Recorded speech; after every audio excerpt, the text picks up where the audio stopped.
Hello, I'm Jeff Michael. Here is your CBS On The Go update. A semi-truck crashed into the median and burst into flames on the 57 freeway in Fullerton this morning. This is right near the Imperial Highway off-ramp. The truck driver is in critical condition. The freeways are not expected to fully reopen until possibly 1 this afternoon because the median has to be repaired. Then out to the IE. The winds have been so strong they've led to an onslaught of tumbleweeds. People in this Victorville neighborhood say they haven't seen anything like this before. The tumbleweeds reached the second story of one home. The city tried to clear out as much as it could, but workers can only take care of what is in front of the houses. Whatever ends up in the backyard, that's the homeowner's responsibility.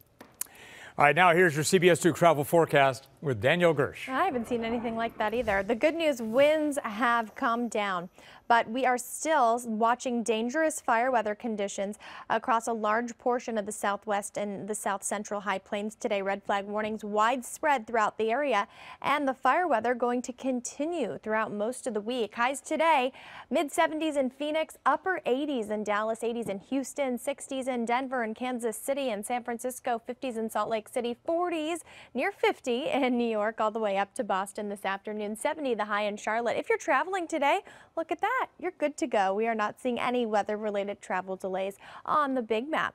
Here at home, weak high pressure is going to build over the area today into tomorrow. That'll bring us the sunshine the next couple of days, but we do have changes on the way tomorrow night into early Thursday. We'll watch this cold front approaching. This will increase cloud cover, bring us some cooler conditions, could even bring us some light showers by the time we head into Thursday morning. Highs today very close to average in the 60s and 70s, warming up a few degrees from yesterday. Lots of sunshine on the way for your Tuesday. 40s up in the mountains. Here's your extended forecast. Sunshine tomorrow too. Cooler, clouds increase. Could see a couple showers on Thursday. Winds pick up Thursday afternoon as we head toward Friday and the weekend. The sunshine's back. We're warming up.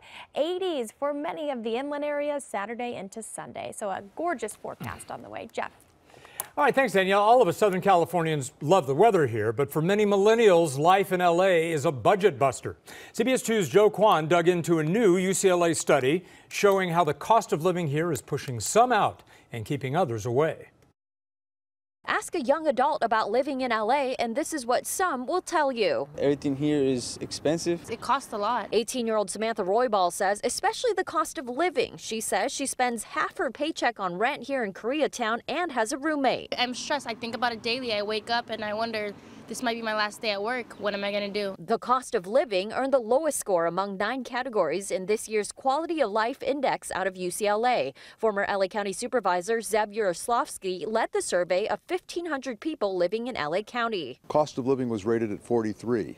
On a scale of 10 to 100. More than half of those surveyed say they worry they'll have to move out of LA because of the rising cost of living. Same goes for Roybal. It's very hard right now. More than 2/3 of her peers, 18 to 29-year-olds, say they have or know somebody who has thought about relocating because of the cost of living in LA. The numbers are even higher for 30 to 39-year-olds. Almost a quarter of people surveyed say they worry about becoming homeless. If I don't have a job, I'd probably be on the streets by now. Earning the second lowest score on the index was education, with a 48 this year. People were asked about their access to schools in their neighborhood, as well as quality of education and funding. The takeaway in the survey this year is that younger people, 18 to 29-year-olds and even 18 to 39-year-olds, are less optimistic about their life and their quality of life in Los Angeles. But this man in his mid-20s says he's keeping it positive while acknowledging living in LA costs a lot. What you get in return is, I think it's worth it. In Mid-City LA, Joe Kwan, CBS 2 News.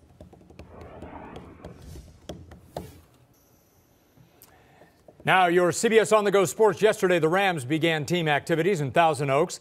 NFL Defensive Player of the Year, though, Aaron Donald, he was a no-show. But head coach Sean McVay is confident he will eventually take part. We totally understand some of the other things that are going on with regards to wanting to get that deal. And with respect to Aaron, you know, we feel really good about where we're at with that dialogue. It's a business. Meanwhile, the Chargers also beginning their offseason workout yesterday in Costa Mesa. Quarterback Phillip Rivers is entering his 15th season with the team.